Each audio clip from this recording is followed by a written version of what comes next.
최근에 보면 나랑 정치적 의견이 다른 사람도 있잖아요. 그러면 막 화를 냅니다. 어떻게 말이 되냐? 그럴 수가 있냐? 라고 하면서 흥분하면서. 그럴 수 있어요. 내 기준과 내 생각대로가 다르다 할지라도 그냥 받아들이세요.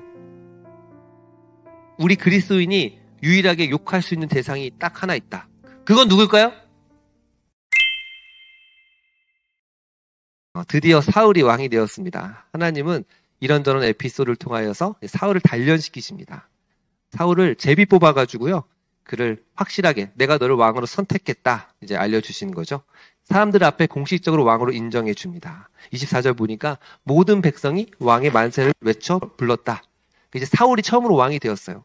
그런데 그는요. 다시 자기 집으로 돌아갑니다. 그리고 다시 소를 몰아요. 저는 오늘 이 본문을 통해서 두 가지 정도 말씀 전하려고 하는데요. 첫 번째는 하나님은 감동된 사람을 통해서 일하신다는 것입니다. 오늘 말씀 보면 하나님께 감동된 사람들이, 유력한 사람들이 사울을 따라갔다라고 표현하고 있습니다. 사울을 따라갔던 사람들이 어떤 사람들이었어요? 바로 하나님께 마음이 감동된 사람이라는 것입니다. 저는 이 표현의 은혜를 받았습니다. 하나님이 굉장히 섬세한 겁니다. 사울이 왕의 사명을 감당하는 데 필요한 사람들까지 보내주신 거예요. 그래서 그들을 하나님께 감동받게 하고 그들이 사울을 따라가게 하신 거죠. 그들은 그 전까지는 사울을 따라가지 않았어요. 그런데 사울을 따라갈 수 있도록 그런 마음을 하나님이 주신 줄 믿습니다. 개척을 하고 예배를 드리면 종종 새가족이 방문하거든요. 그러면 새가족들이 방문하면 갑자기 마음이 떨리고 그렇습니다. 저분이 잘 정착했으면 좋겠다. 그럼 설교를 잘해야지. 이제 그런 생각이 들잖아요. 그리고 지난주에도 새 가족이 방문했잖아요. 그러면 여러 가지 생각이 나요. 식사는 어떡하지? 자녀들은 어떡하지? 저 자리가 불편하진 않을까? 너무 앞자리가 아닌가? 등등 설교하다가 자기도 모르게 그분의 반응과 시선을 보게 되는 거예요.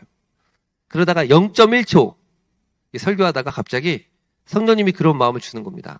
저분이 정착하고 안 하는 거는 네게 달려있는 게 아니라 하나님께 달려있다. 내게 달려있다. 너는 그냥 하나님의 말씀을 전파하라는 것입니다.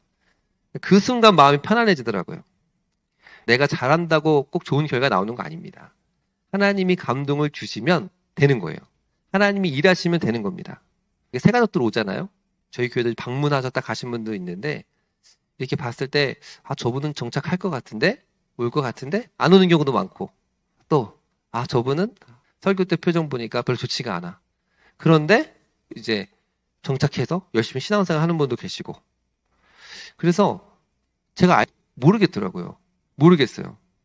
그러니까 지금 사울을 따라갔던 사람들은요. 하나님께 감동을 받아서 사울을 따라간 거예요. 여기 백만제자교회 성도님들 계신데요. 여러분들이 그냥 오고 싶어서 온 것 같죠? 그랬을까요? 저는 아니라고 확신합니다. 그 사람들이 하나님께 감동이 돼서 사울을 따라간 것처럼 여러분들이 이 교회에 정착할 수 있도록 하나님이 그 마음을 주셔서 이 자리에 온 줄을 믿습니다. 아멘. 저는 아직도 너무 신기해요. 여기 경기도 광주에 얼마나 큰 교회들이 많은 줄 아십니까? 제가 어제도 가보니까 축구장도 있고 카페도 있고 키즈 카페도 있는 교회들도 얼마나 많아요.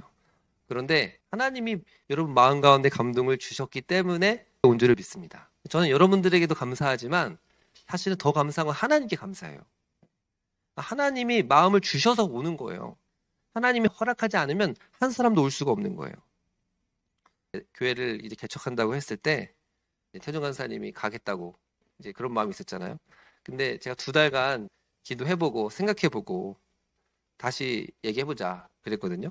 그리고 2달 동안 연락 안 했어요. 우리 간사님은 부산에 내려가 있었고 저 마음속에서는 그때 정말 안 오면 어떡하지? 이런 마음도 있었고 근데 이제 그런 마음들 가운데서 계속 싸우는 건 다 그거예요. 하나님께 감동을 받으면 하나님이 보내주셔야 일이 되는구나. 결혼할 때도 마찬가지입니다. 누군가를 만나고 저 사람을 좋아하게 되고 또 결혼하게 되는 모든 과정도 하나님이 일하심이 있는 줄을 믿습니다. 또 두 번째는 잠잠할 때와 분노할 때, 오늘 설교 제목인데요. 27절 말씀 보니까요. 어떤 불량배는 이르되 이 사람이 어떻게 우리를 구원하겠느냐 하고 멸시하여 애물을 바치지 아니하였으나 그는 잠잠하였더라. 사울이 왕이 되었어요. 그런데 그를 조롱하고 비난하고 멸시하던 사람들이 있었습니다. 그를 불량배라고 하는데요. 벨리알, 불경건한 사람들, 악한 사람들이라고 표현하고 있습니다. 이 사람이 어떻게 우리를 구원하게 되냐며 사울에게 예물을 드리지 않고 그를 멸시하고 조롱했어요. 왕으로 인정하지 않겠다라는 것입니다. 그들이 왜 그랬을까요? 사울이 당시 가장 미천한 지파, 작은 지파였던 베냐민 지파 때문이었을 수도 있고요. 생각했던 것보다 재산이나 또 학식이 대단하지 않았을 수도 있습니다. 저는 이 말씀을 보면서 그냥 왕이 됐어요. 사울이 왕이 된 걸 싫어하는 마음들이 있는 거예요. 우리의 마음속에는 부패한 마음이 있습니다. 이 부패함이라는 거는 뭐냐면 항상 리더를 조롱하고 또 그 리더를 향해 비판하고 싶은 마음이 있는 거예요. 사람은 원래 그렇게 돼 있어요. 그리고 저 사람의 흠이나 나보다 못한 걸 찾아서 저 사람을 하찮게 여기려고 하는 마음들도 있어요. 그래서 작은 일을 침소봉대하고 바보 취급하고 저 사람은 왕이 돼서는 안 돼 라고 조롱하는 거예요. 지금 그 사람들이 사울을 조롱하고 있는 겁니다. 그 마음을 살펴보면 내가 너보다 낫다라는 생각을 하고 있는 거죠. 지금 이 사람들이 왜 사울을 조롱하냐면 내가 사울보다 낫다. 어쩌면 이들은 왕이 돼달라고 했을 때 내가 왕이 될지도 몰라 이런 생각을 했을 수도 있어요. 그런데 자기보다 스펙이 떨어지고 별 볼 일 없는 사람이 왕이 됐다고 하니까 화가 나는 거예요. 멸시하고 조롱하는 겁니다. 그래서 무시하고 깔보는 마음에는 항상 이런 교만한 마음이 있는지를 잘 살펴봐야 돼요. 요즘 들어 이런 말씀하는 게 굉장히 싫어할 수 있어요. 로마서 13장 1절과 2절 보면 각 사람은 위에 있는 권세들에게 복종하라. 권세는 하나님으로부터 나지 않음이 없나니 모든 권세는 다 하나님께서 정하신 바라. 이러므로 권세를 거스린 자는 하나님의 명을 거스림이니 거스리는 자들은 심판을 자취하리라. 그러니까 모든 권세가 하나님으로부터 왔다라는 겁니다. 아멘? 여러분 믿으세요? 요즘 지금 이 예민한 시대에 이런 설교하면 굉장히 싫어할 수 있지만 로마서 13장 1절과 2절에 분명히 말씀하고 있습니다. 이거에 대한 해석은 여러 가지 있을 수 있겠지만 일단 사울을 누가 왕으로 세운 거예요? 하나님이 세운 거예요. 내가 볼 때 마음에 안 들고 허물투성이고 별 볼 일 없지만 하나님이 세웠다라는 걸 이 사람들은 받아들이지 않는 거예요. 왜? 하나님을 향한 신뢰가 부족하니까. 이렇게 멸시하며 예물을 바치지 않은 불량배들을 향해서 어떻게 하죠? 27절 보니까 사울이 뭐합니까? 같이 싸울까요? 같이 조롱하고 멸시하고 말대투하나요? 아니요. 그는 잠잠하였더라. 잠잠했습니다. 사람들이 나를 조롱하고 비난하는데 멸시하는데 내가 왕이 되었는데 그냥 잠잠했다는 거예요. 사울이 이때까지 잠잠했어요. 겸손했어요. 여러분 어떤 사람들은요. 누군가가 나를 비판하고 조롱하면 너무 과도하게 반응하거나 화를 냅니다. 그건 뭘 뜻하는 줄 알아요? 확신이 부족하다는 거예요. 확신이 부족하다는 거예요. 누군가가 나를 향해서 바보라 그랬어요. 근데 나는 바보가 아니에요. 난 천재예요. 그러면 화가 날까요? 안 날까요? 화가 안 나죠. 근데 내가 바보라고 생각하는 마음이 숨겨져 있어. 그리고 항상 그걸 감추고 싶어. 근데 누가 바보라 그래. 화가 나는 거죠. 그렇죠? 사울은요. 뭐라고 했을 때 그때는 잠잠했어요. 왜? 하나님이 나를 왕으로 세웠다라고 하는 믿음이 있었기 때문에 그런 거예요. 하나님이 날 택했다. 그러니까 상대방의 공격과 비판을 수용하고 받아들이고 반응하지 않는 거죠. 사울은 이때까지만 해도 겸손한 확신이 있었어요. 그러니까 왕이 되었는데도 소를 불고 나를 비판하는 사람들을 참을 수 있었던 거죠. 근데 여러분 그러다가 나중에 이제 11장 보면 암몬 족속이 길앗 야베스를 공격하잖아요. 길앗 야베스가 이스라엘 민족이니까. 근데 엄청나게 모욕하고 조롱하거든요. 그 이야기를 들은 사울이 어떻게 하냐면 6절 보니까 사울이 이 말을 들을 때 하나님의 영이 크게 일어나 한결의 소를 잡아 각을 뜨고 전령들의 손으로 그것을 보내어서 사울과 사무엘을 따르지 않으면 그의 소들도 이와 같이 하리라. 왕이 되었습니다. 그런데 암몬 족속이 쳐들어왔다라는 거예요. 그러니까 사울이 어떻게 합니까? 갑자기 흥분을 합니다. 여호와의 영이 크게 일어나 소를 잡아 각을 뜨고 그러면서 사울과 사무엘을 따르지 않으면 너의 소들도 그와 같이 될 것이다. 엄청난 결단력과 실행력을 보입니다. 여러분 또 보시면 너희들이 이처럼 되는 게 아니라 너희들의 소가 그렇게 된다 그랬어요. 그러니까 이것도 굉장히 심중하게 단어를 선택했던 것 같아요.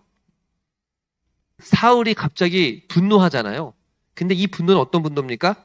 거룩한 분노예요. 암몬 족속. 하나님을 대적하는 암몬 족속이 하나님 허락하신 이스라엘 민족의 땅 영토를 침입하고 모략하는 것에 대한 하나님의 주권을 훼손하는 것에 대한 분노가 일어난 겁니다. 우리의 문제가 뭐냐면 분노할 때와 잠잠할 때 그 타이밍을 모른다는 거예요. 무슨 말이냐면 그냥 다른 사람들이 나한테 뭐라고 해. 그럼 그거에 대해서는 막 분노를 해요. 근데 내가 진짜 나의 죄와 사탄의 공격에 대해서는 화를 내지 않아요. 그때 분노해야 되거든요. 우리는 많은 경우에 사소한 일에 너무 과도하게 화를 내는 겁니다. 아, 연락 좀 늦게 했다고? 또 연락 안 받았다고? 내 인사를 안 받았다고? 또 밥 먹을 때 연락 안 하고 밥 먹었다고? 갑자기 알 수 없는 분노가 일어나는 거죠. 저도 이렇게 보면 순간순간 그런 것들이 일어나요. 성령 충만하지 않잖아요? 제가 어제도 치실을 이렇게 찾는데 치실이 없는 거예요. 순간 화가 나는 거예요. 누군가가 분명히 이 치실을 숨겨놨을 거다. 그런 생각이 순간 일어나요. 여러분, 사람이 이런 존재라니까요. 사람이 이렇게 약한 존재예요. 저도 그래요. 여러분, 근데 그런 것들은요, 내가 성령 충만하면, 여호와의 영으로 충만하면요, 사울이요, 나를 조롱하고 비난하고 멸시해도 잠잠할 수 있는 겁니다. 잠잠할 수 있는 능력이 있었던 겁니다. 그리스도인이 진짜 언제 분노해야 되는 줄 아세요? 다른 사람들의 허물이나 또 어떤 이 사회 부조리, 이게 아니고 자기 자신의 죄에 대해서 분노해야 돼요. 죄를 짓기 전 이 사탄에 대해서 분노해야 되는 거예요. 이 박형용 박사님이 이런 말을 했습니다. 우리 그리스도인이 유일하게 욕할 수 있는 대상이 딱 하나 있다. 그건 누굴까요? 그건 바로 사탄입니다. 사탄에게는 욕할 수 있어요. 사탄에게. 이 죄와 사망과 사탄이 우리를 어둠으로, 우리를 파멸로 끌고 가려고 합니다. 야고보서 4장 7절 보니까 그런즉 너희는 하나님께 복종할지어다. 마귀를 대적하라. 그러면 너희를 피하리라. 이렇게 말합니다. 여러분, 하나님께 복종하고 마귀를 대적하라는 거예요. 마귀를 대적해라. 마귀를 대적한다는 건 뭐죠? 원어를 보면 공격적으로 싸우다, 전쟁하다, 전투하다 이런 뜻을 가지고 있어요. 그러니까 우리를 넘어뜨리려고 하는 그 사탄, 내 안의 죄성에 대해서 분노하는 거예요. 틈만 나면 나를 넘어지는데 또 넘어지게 하려고 하는 그 음란 죄, 탐욕에 대해서 그게 올라올 때 이 사단아 물러가라. 그렇게 대적해야 될 줄을 믿습니다. 지금 사울은요, 사람들이 조롱할 때는 잠잠하다가 정말로 화를 낼 때, 분노할 때, 분노가 해야 될 때 분노한 겁니다. 여러분, 우리의 심령이 매일 전쟁터입니다. 사탄이 우리의 마음을 빼앗으려고 호시탐탐 노리고 있어요. 조금만 정신 차리지 않으면 우리의 마음이 속아요. 속는다는 거예요. 그들의 관계, 그들을 간파하고 계속해서 대적해야 되는 거예요. 어떻게 할 수 있을까요? 사울처럼 여호와의 영에 크게 감동됨에, 하나님 여호와의 영이 뭐죠? 성령이죠. 성령 하나님께 감동되었을 때 진짜 그 안에 거룩한 분노가 일어났어요. 나중에 사울이 성령 충만을 하지 않으니까 어떻게 되는 줄 아세요? 블레셋이 이스라엘 백성들을 모욕하고 조롱하는데 그때는 가만히 있어요. 나가 싸우지도 않아요. 그러다가 그때 나왔던 사람이 누구죠? 다윗이 뛰어나가지 않습니까? 그런데 다윗이 이기고 나서 여자들이 노래 부르잖아요. 사울은 천천히요 다윗은 만만이라. 그러니까 그 다윗을 죽이려고 평생을 쫓아다닙니다. 평생을. 성령 충만을 잃어버린 사울, 여호와의 영이 떠났던 사울은요, 정말 사소한 여자들의 노랫소리, 지나가는 말 한마디에 속아서 계속해서 다윗 죽이려고 쫓아다니는 겁니다. 마틴 로이드 존스 목사님이 이런 말을 했습니다. 목회자는 강단에서는 사자가 되고 내려오면 양이 되어야 한다. 그러니까 목회자는 강단에서는 불같은 열정을 가지고 선포해야 되고 일상으로 돌아오면 또 양이 되어야 합니다. 그래서 사울처럼 뭐라고 경멸하고 멸시해도 평상시에는 그냥 다 받아줘야 되는 거예요. 그리고 설교할 때는 사자처럼 진리를 선포해야 되는 거죠. 근데 최악이 뭐예요? 강단에서는 양이 돼가지고 사람들 앞에서 하나님 말씀을 강력하게 선포하지 못해요. 그리고 내려오면요 갑자기 사자처럼 항상 막 물어뜯어. 나의 어떤 기준, 나의 공이라는 그 확실한 진실도 아닌데 그걸 가지고 내 기준과 내 시나리오대로 벗어나면 물어뜯는 거죠. 우리는 어디에서 사자가 돼야 돼요? 영적 전쟁에서 사자가 돼야 될 줄 믿습니다. 아멘? 그리고 사람들 사이에서는 양이 되면 돼요. 순한 양이 되면 됩니다. 그냥 뭐라고 하면 그런구나 인정하고 받아들이면 되는 거예요. 강아지도요. 진짜 싸움 잘하는 큰 강아지는요, 평소에 짖지도 않아요. 근데 진짜 도둑이 들어오면 막 짖잖아요. 그런데 조그만 개들 있잖아요. 싸움 못하는 개들은 어떻게 해요? 무조건 짖어요. 멍멍멍 막 짖으면서 왜 두려우니까, 약하니까. 우리가 마찬가지입니다. 이 죄에 대해서, 사탄에 대해서, 나의 애습관에 대해서 우리가 분노해야 됩니다. 나의 죄와 대충 타협하지 말고 죄를 짓기 전에 강력하게 선포해야 되는 것입니다. 내 기준과 내 생각대로가 다르다 할지라도 그냥 받아들이세요. 최근에 보면 나랑 정치적 의견이 다른 사람도 있잖아요. 그러면 막 화를 냅니다. 어떻게 말이 되냐? 그럴 수가 있냐? 라고 하면서 흥분하면서. 그럴 수 있어요. 얼마든지 그럴 수 있어요. 사람은 다 다르다니까요. 일상의 삶에서 정말 예수 그리스도 본질 아니면 그냥 좀 넘어가 주세요. 하나하나를 옳고 그름의 문제로 시비 걸기 시작하면요, 엄청 힘들어집니다. 진짜 일을 못하는 거예요. 여러분, 사울이 벌써부터 자기를 조롱하고 멸시하는 사람들과 싸웠더라면 에너지 다 빼는 거 아닙니까? 그러니까 분노할 땐 분노하고 잠잠할 땐 잠잠하려면, 그리고 이걸 정확하게 분별할 수 있는 지혜가 있으려면 뭐가 필요한 줄 아십니까? 내 힘으로 안 돼요. 내 힘으로 억누르려고 해도 안 돼요. 안 된다니까요. 계속 생각이 나요. 다른 사람의 허물이 계속 생각이 나고 참을 수가 없어요.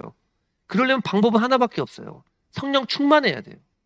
여호와의 영이 임하니까. 이 여호와의 영, 임하다, 찰나은데요, 돌진하다, 돌격하다. 그러니까 여호와의 영에 완전히 사로잡힌 걸 말해요.